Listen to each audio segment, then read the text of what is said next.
Hey guys, Rich here with Walmart doing a special live today. A lot of you guys have been asking me questions about what happens after onboarding, what happens at onboarding, and things like that. So I did the onboarding video. You can find it here on YouTube, but I've got somebody here that's going to help me with the mentoring today. I've got Shawn Burt from Seymour, which is the place that I went through onboarding. It's where most of the people here in Indiana go through onboarding.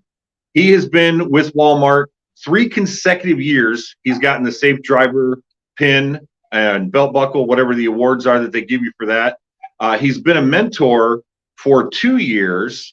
And a year ago today, Shawn was my mentor. He was the guy that got me started at Walmart.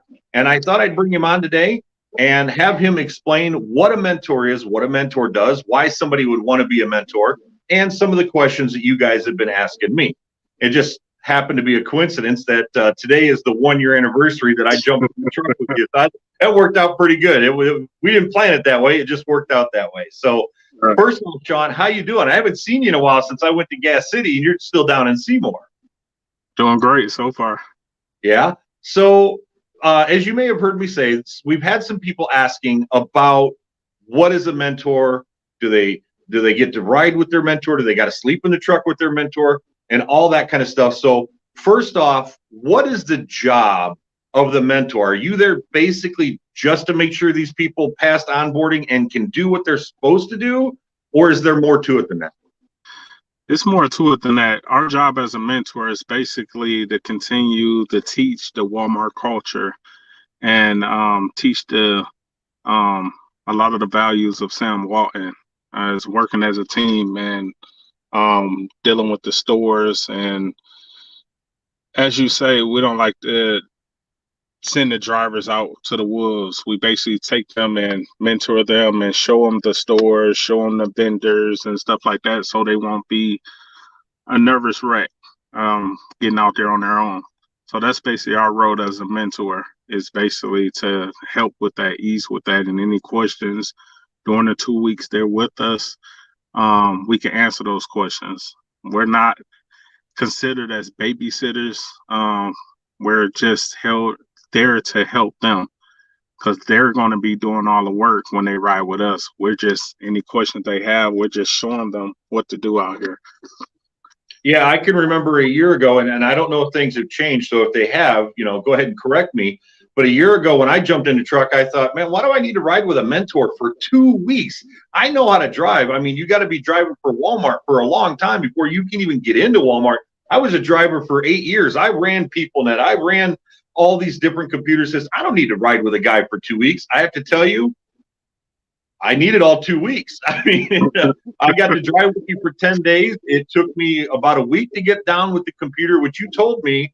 I grabbed the computer fairly quickly. There's a lot of people that still at the end of the 2 weeks, they're calling you, Yes, a month, whatever, down the road going, hey, I forgot. How do I do this? How do I do that? Which that was the other cool thing about you being a mentor. And I don't know if all mentors do this, but here it is a year later.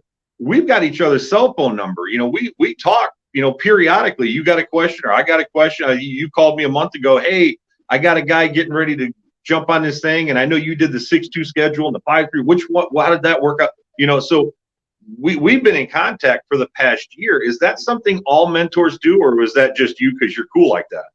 no, that's all mentors. All mentors, they build that relationship with that driver, and same with every driver here. We let them, new drivers that come on board, let them know that every driver is here to help them, literally. And that's how we are, and that's who we are. We're one big family, and that's why I enjoy what I do. And I've had some people tell me that different DCs or places that they're at, the management's terrible. They don't like Walmart. They didn't like the culture or whatever. And I don't know, because I'm not in the places that they're in. But the one thing I thought was really nice, and even at Gas City, it's pretty much the same way. And I just assumed it was like this at all Walmarts, is everybody, like you just mentioned, everybody at Seymour was willing to help out. When I bought that Huckleberry hammer off of you and then I forgot it in the truck a week later, I just thought, hey, somebody just got a hammer. I'm never going to see it again. come to find out, I was on the Facebook group for Seymour, and I happened to mention, yeah, I had a hammer and I lost it like a month or two ago. I'd never even thought to mention it. I thought it was gone. And the guy that had it goes, "Oh, I found that hammer. I had just put it upstairs in the lost and found." He goes, "I'll get it for you." And when he gave it back to me, not only did he get it back to me, but he fixed the seal that was broke on the inside of it, that the slider was loose. Yeah. He did that, didn't ask me for no money. He didn't even really say anything. He's like, "Hey man, here, I just want to let you, I mentioned, I fixed this gasket for you." I was like, "Oh, I didn't even know I could do that." I mean, I'm just glad to get the thing back. I would have been happy to get it back in the condition that I lost it in. Right. And he told me, and I remember the one thing he told me. I said, "Man, I appreciate that." I said, "That's really nice of you." And he goes, "No," he goes, "That's how we do things here at Walmart." Exactly.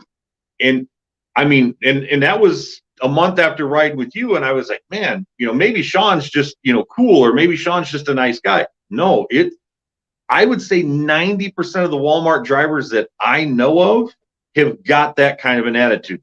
Now, there's a small group out there, some of the what I call old heads. They're a little angry, little negative. They're a little upset at some of the way things Walmart has gone. But when you see them on a one-to-one basis, they're always willing to help the other Walmart driver. They're always there. Like you said, it is a family amongst us truck drivers. Right. So with COVID, this is one thing I've had a couple people ask about with this new variant that's going on and things like that. How do you keep yourself safe if the two of you are in a truck all day long, going from store to store? What are some of the protocols? What do you guys do to keep yourself safe in the truck with COVID? Well, the only protocol is we come to an agreement. Either if he asks me to wear a mask, I will wear a mask. If he want, that's basically it. That's basically all we can do as being in the truck together. We sanitize the area after we get out the truck. That's basically all we could do. Now, if I'm a driver and I want to wear my mask, what if I'm worried about asking you to wear your mask because you may not look at things the same way as I do? Are mentors going to get upset if I ask you to wear your mask? No. And normally a lot of time when I take on a driver, I will ask them if they want me to wear a mask, or not. So, and if they prefer me to wear a mask, I will wear one. So you bridge that subject first so they don't have to feel the pressure. Yeah. Okay, that's cool. See, and I don't know if all mentors are like that, but that's the one thing I liked about riding with you. And I've even told you the story. You asked me about that interview a week or two ago, and that was one thing that I thought was really cool when I was riding with you was you stopped to take either a lunch break or a coffee break. It seemed like we were stopping more than we were working. Yeah. And I kept thinking, and I never said nothing to you until just recently, but I thought to myself, I'm like, man, this guy must never make any money because this guy don't do crap. I'm like, I know people say Walmart, you can slow down. You don't have to bust your butt. You don't have to run no more. But you proved it because we took a lunch break every day. We took coffee breaks or whatever sometimes twice a day, whatever. There maybe 3 times that we didn't do anything. And my ADP while I was running with you was still almost $300 a day. Yeah. And that's not even working full days, because that's the other thing. Let me ask you this, and maybe this has changed, maybe it hasn't. I can't assume that it has, but it's something that people have asked. When you ride with the mentor, we stayed in the hotel. We had our own rooms. We each had our own room. We didn't sleep in the truck. We didn't do full runs together. We weren't out there really getting at it. We were basically putting in a half a day's work, and my ADP was still close to 300. Yeah. Do all mentors do that, or is that just something that you do? No, all mentors, because I know in some regions it might be different on how they train. It depends on the region they're in, whether they stay out on the road or whether they come back to the DC every night. But most of the mentors train like that because we like to show what we preach. And basically, when we tell these drivers as they're coming in, you do not have to rush. The money will come to you. And that's why I like to show you guys. And that's why I have my drivers take breaks, take 30-minute breaks to show your money gonna come to you. You'll make the money. You don't have to rush here no more. Walmart, when we literally say Walmart pays you to be safe, that's what they do. They pay you to be safe. That's why they pay you for everything you do. And and I live what I preach, and we preach it, so I'm gonna show it. Well, I want to make sure you understand that that was a huge thing for me because, and I'm sure like most drivers that come from other places, even if you're not getting paid by the mile, you're getting paid by the hour. Yeah. You've got deadlines, you've got deliveries to make. Like me, I came from a place where I delivered windows all day long, and the Home Depot or the lumber yard would close at 4 or 5 o'clock in the afternoon. So I had to get started early. I had to run all day to make sure I could hit my deliveries, because if I get held up at one store, hit one bit of traffic, if one thing goes wrong, it can totally mess up the rest of the day, which could totally mess up the rest of my week. So I was used, even though I was getting paid by the hour, I was used to running. And I think as a truck driver, I think that's just the natural mentality that we have, is to go, go, go. I mean, we bust our ass. We work hard. Right. At Walmart, you had to detrain me from that. You had to reprogram the truck driver part of me that was go, go, go all the time. So I just want you to know that that was a critical thing for me. And even still, I sometimes forget, hey, I don't have to do that anymore. Right. But that was a big thing for me. So, okay. So another question I've been asked, and this one I really didn't know how to answer, because not being female, I don't know what the protocol is. But I've got a friend, her name is Holly. She's actually in Utah right now going through onboarding. What happens when she gets done with onboarding and she goes to her DC? Are there female mentors, or is she going to be riding with a male mentor? How does that work? Well, we try to pair them up with a female mentor. If the DC have any female mentors, we try to pair them up. If not, then we'll pair them up. If she's all right with it, we'll pair her up with a male mentor. And like you stated before, we don't sleep in the truck, so everybody gets their own hotel room. So that's something they don't have to worry about. And is that standard across the country then? That's not just a Seymour thing? No, that's standard. Okay. So let me ask you this. Why did you want to be a mentor? Do you get more pay? Are there special benefits for it? I mean, what made you want to be a mentor? No extra pay. As a matter of fact, we actually lose a little bit of money. So, but no, I do it because if I could help drivers succeed, that's what I'm about. I want to try to get these new drivers coming in and show them that this is the place to be.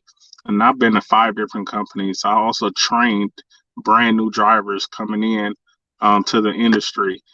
And for me doing that, it was just a no-brainer when I came here. I love the environment, love the company, and I want to try to get these new drivers coming in to see it's not all about what these drivers. I know there's some negative reviews about Walmart, but I'm trying to show them that it's not like that, and you make it how you see it.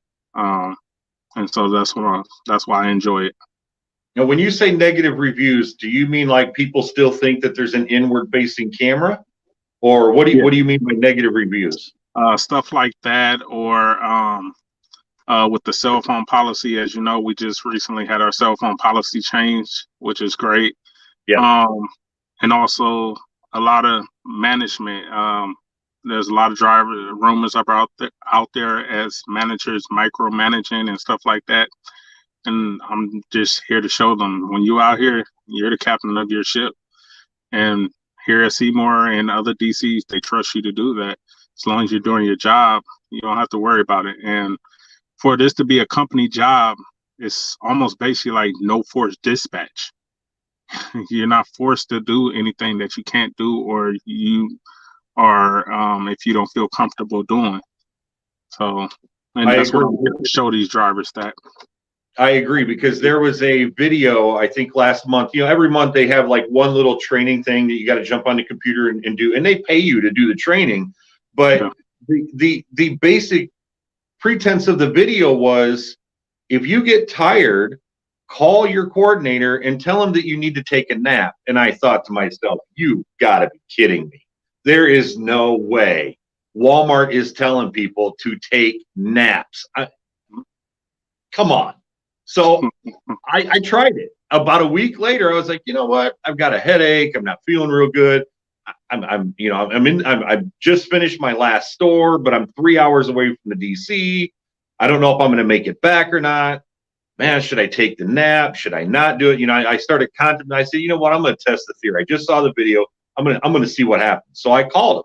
I said, hey, I'm on my way back. I finished the last store. I said, I'm going to put in an EDT for a little, the EDT is estimated time of departure, right? Yes. Okay. So I put in the EDT. I pushed it out an hour, and I told them I'm gonna push it out an hour because I'm gonna stay and take a nap. They're like, hey, as long as your stores are done, go ahead, do whatever you want to do. I'm like, you gotta be kidding me. I don't feel any micromanaging from 6017 Seymour, Indiana. I definitely don't feel anything like that in Gas City. I've even worked out of Auburn a little bit up by Fort Wayne. That place, I don't even know if they know you exist. I mean, that place was like whatever, but Yeah. that's literally the only managing that they really do of us drivers is make sure you put in a good EDT so that they know when to give you your next load. Outside of that, they don't ask. I don't think they've ever asked me any questions. Right. What shirt do you want? Size shirt do you want? I mean, that's about it. There's really, and I maybe it's different at other DCs. I don't know, but I heard that too about the micromanaging before I came to Walmart. And I was like, well, I'm a truck driver. I'm used to it. What's the big deal? It wasn't true. Anyway. Another thing that drivers had issue with was the slip seating. Oh, And yeah. that was one of the biggest things was slip seating, because that was one of my biggest things. And I'm not going to sugarcoat it. I almost left Walmart because of that. And when I first came here, but I had a mentor as well, Ron Pennington. He was my mentor, and he told me not to listen to the drivers, because when I came here, the driver told me it'll be 5 years before I get my own truck. Ron Pennington told me don't listen to them drivers. As drivers retire and transfer out, you'll get up there. And sure enough, about 4 or 5 months later, I ended up getting my own truck because it was busy. Dude, the week that I got out of the truck with you, I got into a 6.2. That was right then. And, for me, and I don't know, maybe there's a misconception about slip seating. Yeah. To me, I work jobs where slip seating is you get in a truck, you drive 250, 500 miles, whatever. You drop that truck and you get into another truck the next day. Right. That to me is slip seating. Right. Even what Walmart considers slip seating is not really slip seating, because when you're on what they call extra, when you're green, you're a rookie, and you don't have routes, you don't have no program or whatever, they give you a truck to use for the entire week. It's not like they're going to put you in a different truck every day, every other day, especially with COVID, they haven't been doing that. And Walmart's trying to hire, 3,000 to 5,000 drivers over the next year. Yeah. They've got so many openings. I mean, there's openings in Gas City right now. I transferred from Seymour and got right into a 5253. There's openings all over the place. How could there possibly be slip seating? Right. Maybe there was 5 years ago, but there's not now. So if anybody wants to get in at Walmart, right now is the time to do it, because there's openings. Pay is going up. There is no micromanaging. They redid the cell phone policy where you can talk as much as you want on the phone now, as long as you're hands-free and you're not like doing pre-trips or driving through construction or stupid stuff you probably shouldn't be doing anyway. Right. They don't worry about the talk time anymore. Of course, no texting, but that's common sense. You shouldn't be doing it in your car or working for any other company. Right. We see those guys driving down the road. You look over and, but anyway, so there's no bonuses to being a mentor. You do it just because you love that aspect of teaching and that part of the job. Yes. all mentors are that way, do you think? Yes. I mean, you have to be in order to be a mentor because, and uh, they wouldn't be doing it if it's about pay. They wouldn't be doing it because, like I said, we actually our ADP don't go up as being a mentor. So So do you guys just get your ADP for the day? Is that what you get as a yeah, mentor? yes, So your ADP actually is going to end up going down because of the way they structure the 10 days and all that goofy stuff. yeah, So the only way to get your ADP up is when you don't have a driver with you, then you got to try to get your ADP back up. exactly. Okay. So how does someone become a mentor? Let's say there's a Walmart driver who's watching this and he's thought about it. What does he got to do to become a mentor? Stay consecutive. Keep your safe driving consecutive. No accidents. No tickets. And no steps, and no occurrences as well. Occurrences meaning multiple Linux videos in a month. Um, and that's basically it. As long as you're doing what you're supposed to do, keeping a safe driver, you can become a mentor. So to be a mentor, I mean, when you jump in a truck with a mentor, you know that guy or gal knows exactly what they're doing because you're saying they can't even have videos like Yeah. this person cut in front of you, or maybe I hit the brakes a little too late, or Yep. I had this happen the other night. I was driving through Northwest Indiana. They got that ice storm. I was doing 10 under the speed limit. The light turned red, and I thought, I'm not going to make that. I'd hit the brakes, and I felt it slide a little bit, and I thought, I'm not going to be able to stop. So I just went ahead. I went on through the light because it was the safest thing for me to do at that point in time. But I know I'm waiting for it. It hasn't happened yet. I thought I might get called in today. It'll probably happen Thursday when I go back. I'm going to see that video. So I know it's going to happen. So if you're getting in a truck with somebody who's a mentor, you know that they are someone you can trust driver wise because they are on top of their game. Yes, and we go through regular training to make sure we're on our pre-trips and LBC or platform science, make sure we're up to date on that. So we go through training as well. So okay. So now when I was riding with you, there was talk that they were going to change things a little bit. So for those that are wondering, what is the process? So they get done with onboarding, they go to orientation. If I remember correctly, it was about a week. You're basically filling out the paperwork for the health insurance, the 401k, the deposits, a couple safety videos. You're meeting different people. You're getting tours of the yard, all that stuff. They do that for about a week, and then they put you in a truck with somebody. yes. What happens after that? Is it still just 10 days of driving with a mentor? Do you got to ride with a CDT now? What is the process after day one? Okay, I got in the truck with my mentor. What happens? How do I get turned out on my own? Well, after you get in the truck with your mentor is going to go over what they expect and stuff like that. That's when you get to know your driver, and the driver gets to know his or her mentor. And we basically go over what we're going to be doing those 2 weeks. And day one is me basically just doing the driving, and the new driver just sitting in the passenger seat watching me. And I'll go to some store deliveries and show them the ropes, what we look for at the stores and stuff like that, and point out some of these hazards that some of these drivers might not be used to. Because you notice we get drivers here that are that pull doubles and triples, and also tanker drivers where they don't do a lot of backing.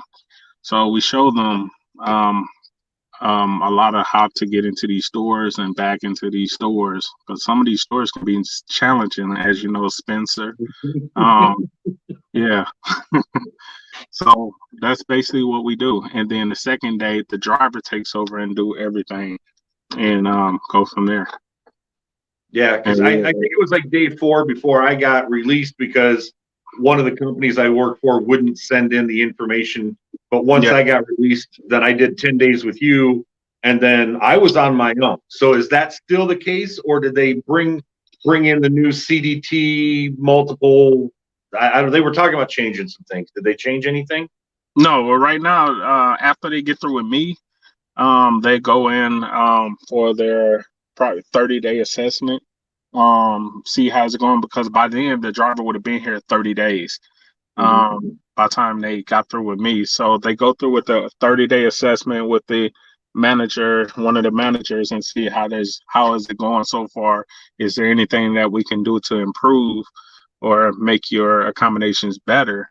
And then after that, then they're releasing out on their own.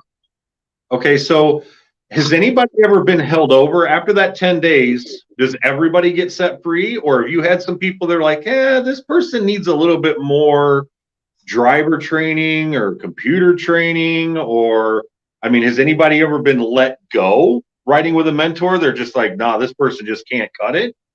No.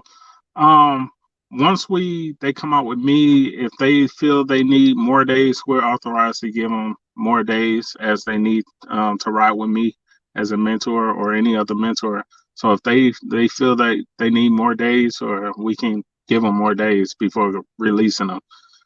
So people can be assured that once they've gotten through the onboarding and the paperwork, once they get in the truck with you, they're not just going to get turned out 10 days later, whether they're ready or not. You're going to make sure they're comfortable and ready before you release them. Right. And me, I want to make sure you're ready. If you feel that you're ready, hey, you go ahead. But and I asked them, are you ready? Because if I'm gonna release you, I feel comfortable with you, and I feel safe with you out here pulling our trailer in our truck, and feel that you're gonna make the right decision. So, I'm comfortable with you once I release you, and then I always ask the driver, "You comfortable? You ready to go?" And if they say, "Well, I need a couple more days just to get this, so it won't stress me out," the LBC, so they won't stress me out, and I give them that couple of days if they need it. If not, hey, go ahead. Okay, so we've mentioned the alphabet soup of CDT. It's CDT, right? Yes. Okay, so what are they there for then? If the mentors are the ones doing the driver and the training and the evaluating, what is the CDT for? CDT is the ones that does the onboarding. So once you first get that call to become a Walmart driver, you're given a offer. You have to come into a Walmart-based training basically at first. And they'll take you through a series of tests, road tests, backing tests, and also the main thing is pre-trip, because that is one of the main things here at Walmart is your pre-trip, because we want to make sure that vehicle is safe going down the road. So CDTs run the boot camp or the onboarding, and then the mentors are basically the last step. Yes. A lot of people call it boot camp. Even people who have contacted me on here, they're like, "Hey, I'm going to boot camp," and I'm like, they call it boot camp, and I think they do it just to see if they can crack your nerves, but it's really not. And as I said, I just did a video on what to expect at onboarding, day 1 through day 7. And then I've also got something that I kept. Matter of fact, my buddy Kenny, who was in my class, called me the other day. He goes, "Hey, man, do you got that pre-trip guide that we made up in our class?" And I said, "Yeah." I said, "I give it out almost every single day to somebody."